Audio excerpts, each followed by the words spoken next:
¿Qué tal? ¿Cómo les va? Saludos. Vamos a comenzar con la primera parte de aparato respiratorio, que en realidad el término correcto sería aparato ventilatorio. La estructura anatómica lo que hacen es, a través de la contracción de los músculos tóraco-abdominales y cervicales, es producir un intercambio de gases, aumentar y disminuir las presiones intratorácicas para permitir que el aire atmosférico ingrese dentro del pulmón, llegue al alvéolo y se produzca la hematosis. Recordar que hay tres términos que son diferentes. Uno es respiración, que se da a nivel mitocondrial celular; ventilación, que es el intercambio de gases atmosféricos dentro del cuerpo; y oxigenación o hematosis, que es el intercambio de gases alvéolo, capilar y de los glóbulos rojos, y de glóbulos rojos, membranas, células. Bueno, el aparato respiratorio o ventilatorio lo podemos dividir de varias formas. Desde el punto de vista anatómico, vamos a tener fosas nasales, faringe, laringe, tráquea, sistema bronquial, pulmón, pleura, caja torácica con estructuras osteocartilaginosas, musculares y membranosas, más el sistema vascular que permite transportar los gases en sangre. Dentro del punto de vista topográfico, lo vamos a dividir en una vía respiratoria craneal, fosas nasales y las dos primeras partes de la faringe; cervical, faringe, laringe, 3 centímetros de tráquea; y torácica, tráquea, bronquio, pulmón y pleura. Dentro del punto de vista clínico, tenemos una vía respiratoria alta o vía respiratoria superior, una vía respiratoria baja o inferior. El límite es la línea que pasa por el borde inferior del cartílago cricoideo de la laringe. Bien, entonces vamos a comenzar con fosas nasales. Las fosas nasales son dos cavidades ubicadas en el viscerocráneo, en la parte media y central del viscerocráneo, por debajo del piso anterior de la base de cráneo, medial a las cavidades orbitarias y a los senos maxilares, por arriba del paladar duro, por arriba de la cavidad bucal, por delante de la rinofaringe. Las fosas nasales tienen la función de la adecuación del aire inspirado, tienen también el órgano de la olfacción y del sabor, y además presentan los senos paranasales como cavidades anexas que tienen la principal función de aumentar el volumen de la voz. Son cajas de resonancia vibratorias para la voz. A estas fosas nasales las vamos a dividir en dos partes. La primera parte es la pirámide nasal o nariz, y las fosas nasales propiamente dichas. La pirámide nasal es una estructura osteofibrocartilaginosa formada por los huesos propios de la nariz, cartílago triangular, cartílagos alares, cartílagos sesamoideos, cartílago del subtabique. Y luego una estructura fibroadiposa, bien, que tiene una forma, una consistencia elástica. La pirámide nasal tiene un borde anterior o dorso de la nariz, tiene dos caras laterales, tiene una base, y en la base vamos a ver dos orificios elípticos denominados ventanas nasales. La pirámide nasal va a presentar una estructura muscular que permite también la dilatación o la constricción de las pirámides nasales, de las ventanas nasales, regulando así el flujo del aire en inspiración y expiración. Los músculos son el elevador del ala de la nariz, el elevador del ala de la nariz y del labio superior. Esto permite la dilatación de la ventana nasal, y el mirtiforme, aquí abajo, que presenta la función de estrechamiento de las ventanas nasales. Todos estos músculos inervados por el séptimo par, por el nervio facial, su rama terminal superior o rama temporofacial. La inervación sensitiva de la pirámide nasal está dada por el nervio nasal, rama terminal del oftálmico del trigémino, que inerva dorso de nariz y punta de nariz, y las ramas del nervio infraorbitario, que va a inervar las caras laterales y la base de la pirámide nasal. Inervación de tipo sensitiva. Esta es la pirámide nasal. Las fosas nasales, propiamente dichas, son estructuras osteocartilaginosas, en las cuales el principal hueso, el eje, va a ser el etmoides. Vamos a ver principalmente un repasito de etmoides para poder entender estas estructuras. El hueso etmoides es una frágil agrupación de diferentes partes, Para una observación completa, lo mejor es retroceder al cráneo que está dividido en un plano frontal. Todo lo que se muestra es el hueso etmoides. Esta parte, la lámina perpendicular del etmoides, forma una gran parte del tabique nasal óseo. Esta proyección superior es el origen de la crista Galli, que se levanta en la base de la fosa craneal anterior. A cada lado de la crista Galli se encuentran las láminas cribosas, que ya hemos observado desde arriba y desde abajo. La parte más lateral del hueso etmoides es esta capa delgada, la lámina papirácea, que forma esta parte de la pared medial de la órbita. Como ya hemos observado, entre la lámina papirácea y la parte superior de la cavidad nasal se encuentran las celdillas etmoidales. Los cornetes superior y medio también forman parte del hueso etmoides. Este se encuentra unido al hueso frontal por encima, al maxilar por debajo, y a la parte central del hueso esfenoides por detrás.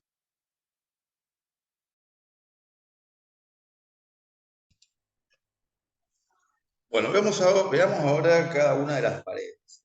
Las fosas nasales propiamente dichas, como dos corredores anteroposteriores, van a presentar un techo, un piso, una pared medial o pared septal y una pared lateral. Y dos orificios, un orificio anterior denominado narinas y un orificio posterior denominado coanas.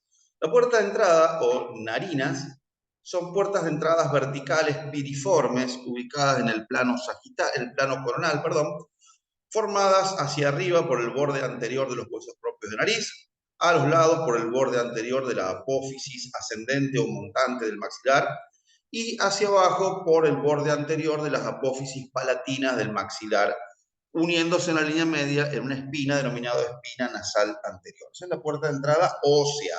Las narinas son puertas de entradas óseas, las ventanas nasales son las puertas de ingreso de la pirámide nasal. Vamos al techo de las fosas nasales. Está formado de adelante hacia atrás por huesos propios de la nariz, espina nasal del frontal, lámina cribosa del etmoides, cara anterior del cuerpo del efenoides, cara inferior del cuerpo del efenoides y las aletas o alas del vómer. Así vamos a tener también las crestas efenoidal anterior y cresta efenoidal inferior. Esto como parte del techo. En el techo vamos a encontrar dos orificios. Vamos a encontrar la lámina cribosa del etmoides para el pasaje de los filetes de los nervios olfatorios, de cada filete, cada axón, de cada célula dipolar en primer par, y los conductos esfenovomerianos para el pasaje de los nervios esfenovomerianos. Ese es el techo. El piso está formado por las apófisis palatinas del maxilar y la lámina horizontal del palatino. Estas cuatro estructuras óseas unidas entre sí por una sinostosis denominada sutura palatina o sutura cruciforme.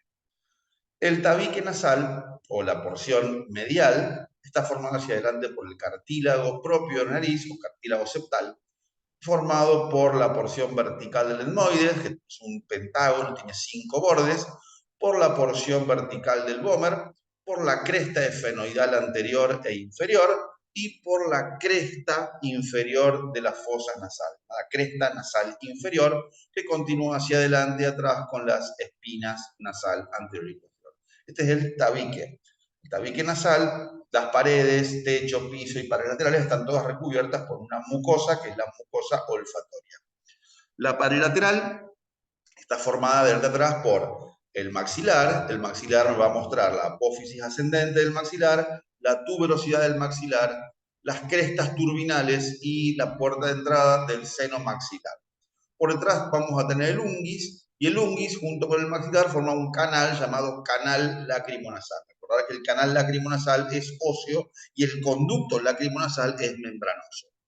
Por detrás vamos a tener la masa lateral del etmoides, que me va a mostrar el cornete superior y el cornete medio. Recuerden que los cornetes son láminas óseas plegadas en sentido longitudinal. A veces hay un cuarto cornete aquí marcado por Netter, que es el cornete de Zuckerkandl. Por dentro del cornete medio encontramos la apófisis unciforme, la bula etmoidal y el canal uncibular. Por debajo encontramos el cornete inferior, que es un hueso propio, y el cornete inferior va a delimitar un espacio que es el meato inferior, donde desemboca el conducto lacrimonasal. En el meato medio van a desembocar el seno maxilar, el seno frontal y las celdillas etmoidales anterior y media. Y por dentro del cornete, en realidad por fuera del cornete superior, tengo el meato superior, donde desembocan las celdillas etmoidales posteriores, la celdilla etmoido-efenoidal y el seno efenoidal. Por atrás vamos a encontrar la lámina vertical del palatino, que junto con el efenoides forma un orificio llamado agujero efenopalatino. El agujero efenopalatino comunica el trasfondo de la fosa térico-maxilar con las fosas nasales para el ingreso del nervio y las arterias efenopalatinas. Y por último tengo la cara interna del ala interna de la apófisis pterigoides del efenoides. Por lo tanto, estos son los huesos que forman la pared lateral de adelante hacia atrás. Aquí estamos viendo el recubrimiento doble de la mucosa, una mucosa olfatoria, aquí arriba pintada en azul. Bien, no solamente el techo de fosas nasales, también pared lateral y pared medial en la porción alta, y la mucosa respiratoria, que es más que respiratoria, es una mucosa de tipo secretoria de calor y de moco. Aquí vemos entonces el preparado cadavérico, ya lo vamos a ver un poquito mejor, pirámide nasal, con el vestíbulo nasal y las fosas nasales propiamente dichas. Cornete inferior, cornete medio, cornete superior, cornete de Zuckerkant. Aquí vemos el seno esfenoidal. Los senos paranasales son cavidades neumáticas adyacentes, bien, a las fosas nasales propiamente dichas. Son cavidades que tienen aire y moco y la función dijimos que es aumentar la caja de resonancia de la voz. Aquí vemos los senos, el gran seno maxilar, ubicado por debajo de la cavidad orbitaria, por arriba de la cavidad bucal, por dentro de la región geniana y por fuera de las fosas nasales, con su ostium principal de desembocadura, que es un ostium alto. Luego tengo las celdillas etmoidales anteriores, medias y posteriores, el seno efenoidal, y aquí tengo la formación de los senos frontal y seno maxilar. Aquí tengo la desembocadura de los senos. El seno frontal desemboca a través de una prolongación del canal uncidular denominado Ager-Nassi, donde va a desembocar junto con las celdillas etmoidales anteriores y celdillas etmoidales medias en el meato medio. En el meato posterior, el meato superior, desembocan las celdillas etmoidales posteriores y el seno esfenoidal. Y solamente en el meato inferior desemboca el conducto lácrimo-nasal. Vamos a ver estas estructuras en el atlas correspondiente. En esta sección se observará la parte más elevada de la vía aérea. Distinguiremos la nariz externa, las cavidades nasales, los senos paranasales y la nasofaringe. Empezaremos viendo las estructuras óseas que rodean estos espacios. Los orificios óseos de la nariz se denominan aberturas piriformes. En su interior hay dos cavidades nasales, la derecha y la izquierda, separadas en la línea media por el tabique nasal. Para una mejor observación, dividiremos el cráneo en el plano frontal a lo largo de esta línea. Hay muchas estructuras por observar aquí, de modo que nos orientaremos. Aquí se encuentra el paladar duro. Aquí se observa el suelo de la fosa craneal anterior. Aquí se localizan las paredes mediales de las órbitas y aquí se encuentran las dos cavidades nasales. El tabique que las divide está un poco descentrado aquí, lo cual no es inusual. El techo de cada cavidad, formado por la lámina cribosa, es muy estrecho. La pared medial de cada cavidad nasal formada por el tabique es suave y no tiene mayores características. Lo mismo sucede con el suelo. Por el contrario, la pared lateral posee varias características, entre las cuales destacan estas tres delicadas proyecciones de hueso, los cornetes. Se muestra aquí el cornete inferior y aquí el cornete medio. Este, mucho más pequeño, es el cornete superior. Los tres cornetes dividen parcialmente el paso del aire en tres partes: el meato nasal inferior, el meato nasal medio y el meato nasal superior. Aquí se encuentra la parte posterior de la cavidad orbitaria. Por debajo se localiza el espacio hueco, el maxilar, el seno maxilar, que examinaremos más adelante. Próximo al nivel del suelo de la órbita o pared inferior, la cavidad nasal se torna mucho más estrecha. Esta estrechez se debe a la presencia de esta agrupación de pequeños espacios huecos, las celdillas etmoidales. Las observaremos en un momento. Para una observación más detallada del tabique y la cavidad nasal, observaremos un cráneo que ha sido dividido justo a la izquierda de la línea media. Aquí se encuentra la porción ósea del tabique nasal. Está formada por esta parte del hueso etmoides, la lámina perpendicular, y por este pequeño hueso que no habíamos encontrado hasta ahora, el vómer. La parte más baja del tabique está formada por el maxilar y el hueso palatino. Se muestra ahora la lámina cribosa dividida. Esta proyección de más arriba no la habíamos descrito hasta ahora. Se trata de la crista Galli. La sección frontal que estábamos observando fue dividida aquí, justo detrás de la crista Galli. Se retira ahora el tabique para lograr una mejor vista de la pared lateral de la cavidad nasal. El techo de la cavidad nasal discurre a lo largo de esta línea y alcanza su punto más alto a lo largo de la lámina cribosa. Aquí se muestran nuevamente los cornetes superior, medio e inferior. La pared lateral de la fosa nasal posee muchas aberturas, parcialmente ocultas por los cornetes. Las observaremos en un momento. La pared lateral de la cavidad nasal está formada por el maxilar, por el hueso etmoides y por el área perpendicular del hueso palatino. Por detrás, en el punto donde la cavidad nasal se convierte en nasofaringe, la pared lateral está formada por la lámina medial de la pterigoides. Una vez observado el hueso etmoides, regresaremos a las cavidades de los senos paranasales para observar cómo se conectan con la cavidad nasal. Primero examinaremos las aberturas para los senos frontal y maxilar. Aquí se encuentra la cavidad del seno frontal. Y aquí la cavidad del seno maxilar, vistas a través de una abertura artificial. Los senos frontal y maxilar desembocan en esta compleja área que se encuentra por debajo del cornete medio, la cual hay que observar con más detalle. En el cráneo seco hay dos aberturas largas e irregulares desde la cavidad nasal dentro del seno maxilar, separadas por esta escama ósea, el proceso unciforme.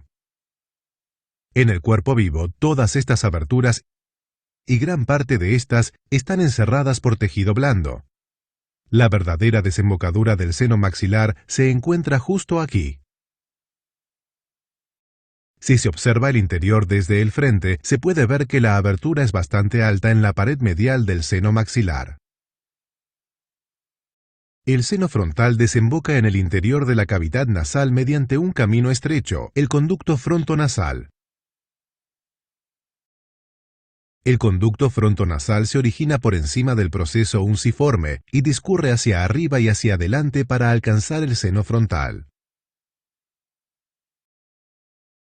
Los senos frontal y maxilar no desembocan directamente dentro de la cavidad nasal, sino dentro de un lado estrecho de una cámara localizada aquí, denominada infundíbulo.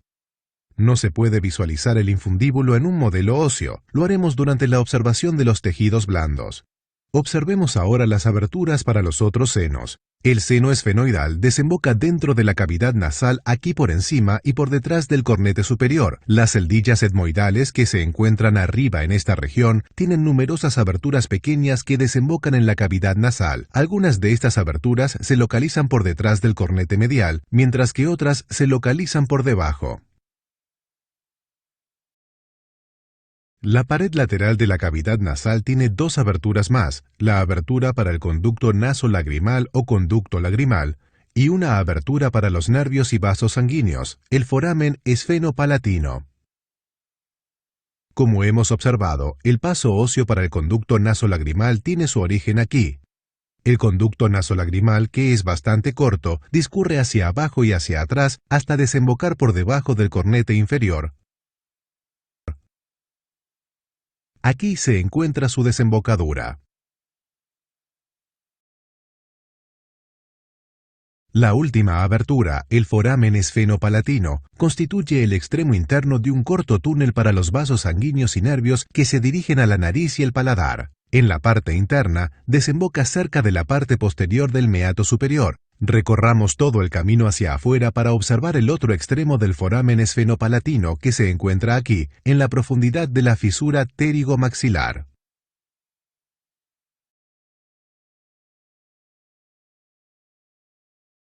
Una vez examinadas las características óseas de la cavidad nasal, los senos paranasales y la nasofaringe, observemos la región en el cuerpo vivo. Comenzaremos con la entrada de la vía aérea que forma un rasgo tan característico de la cara, la nariz externa. La porción ósea superior de la nariz está cubierta por piel delgada y móvil. La piel sobre la porción cartilaginosa de la nariz es más gruesa y se fija a las estructuras subyacentes. Las aberturas que forman el origen de la vía aérea son los orificios nasales, también denominados narinas. Se retira la piel de la mitad de la nariz para que puedan observarse las estructuras subyacentes. El límite del orificio óseo de la nariz, la abertura piriforme, se encuentra aquí. Aquí se encuentra el hueso nasal. Los dos huesos nasales unidos en la línea media forman el puente nasal hasta aquí abajo. Desde aquí hasta casi la punta, el puente nasal está formado por el borde frontal del cartílago del tabique nasal, que detallaremos en un momento. En cada lado, el esqueleto de la nariz está formado por piezas delgadas de cartílago, el cartílago lateral y el cartílago alar. El cartílago lateral es delgado y plano. Por delante se continúa con el cartílago del tabique nasal. El cartílago alar tiene dos partes, el pilar lateral y el pilar medial. El pilar lateral forma el marco curvo externo de la cavidad nasal. El pilar medial gira agudamente hacia atrás y termina aquí. Juntos, los dos pilares mediales forman el esqueleto de la parte más baja y anterior del tabique nasal, que se conoce como columela. Para obtener una buena vista del tabique nasal, se divide el hueso y los tejidos blandos a lo largo de esta línea y se retira el lado izquierdo de la cara.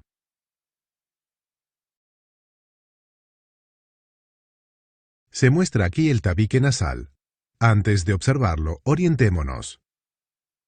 Aquí se encuentra la fosa craneal anterior. Aquí se localiza el hueso palatino o paladar duro y el paladar blando extendiéndose por detrás de este. Aquí se encuentra la cavidad bucal y aquí la abertura de la cavidad nasal derecha. Por detrás se encuentra la nasofaringe, que observaremos en un momento. El tabique nasal se extiende desde aquí detrás hasta aquí más adelante. Esta pequeña parte del tabique está cubierta con piel. El resto está cubierto con esta capa de membrana mucosa. Se retira una pequeña parte de la membrana mucosa para poder apreciar su grosor. La parte más elevada del tabique es el área olfatoria especializada. Contiene algunas de las fibras y terminaciones nerviosas del nervio olfatorio, que son los receptores sensitivos para el sentido del olfato.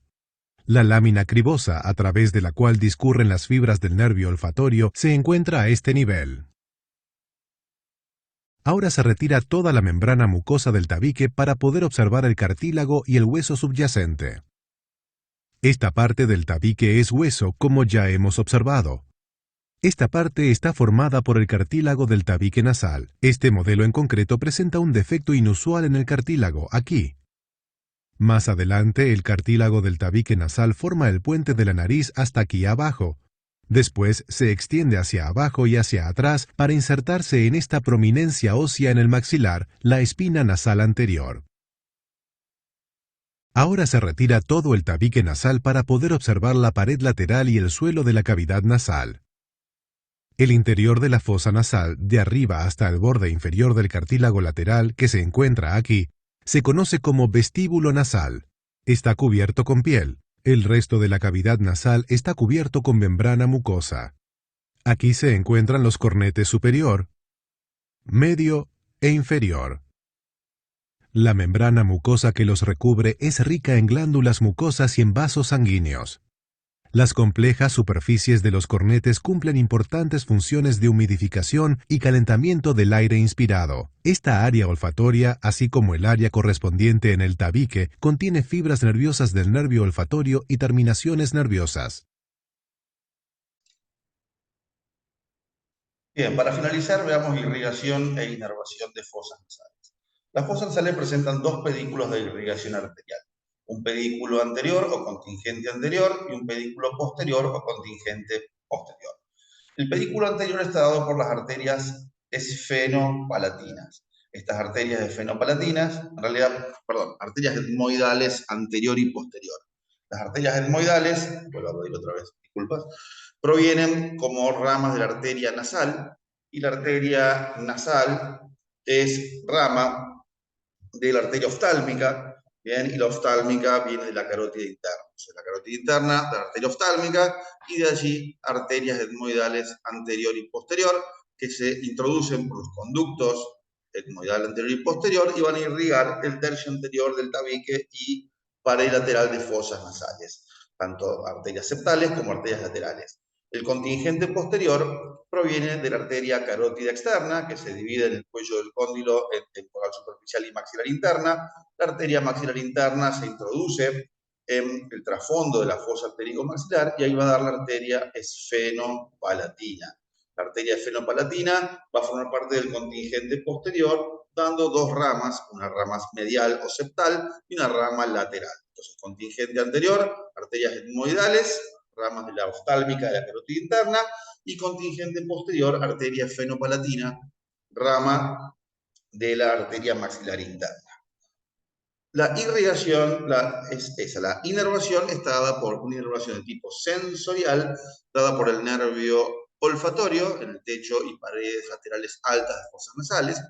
La inervación de tipo sensitiva, termoalgésica y táctil son los nervios etmoidales anterior y posterior. Aquí los vamos a ver, los nervios etmoidales, ramas del nervio nasal del oftálmico del trigémino, y la inervación del tipo secretoria neurovegetativa dada por el nervio esfenopalatino, que es rama del nervio maxilar superior o nervio maxilar del trigémino. Aquí tengo el ganglio esfenopalatino en el trasfondo de la fosa maxilar. Tengo aquí el nervio ovidiano, que trae el contingente parasimpático proveniente del núcleo lácrimo muconasal, traídas por el petroso, rama del facial, y las ramas eferentes, que van a ser los nervios palatinos posteriores, que después se introducen por el ducto palatino posterior y dando inervación secretoria del paladar duro y blando, y inervación secretoria de la mucosa nasal. Perfecto, eso es todo. Hasta la próxima.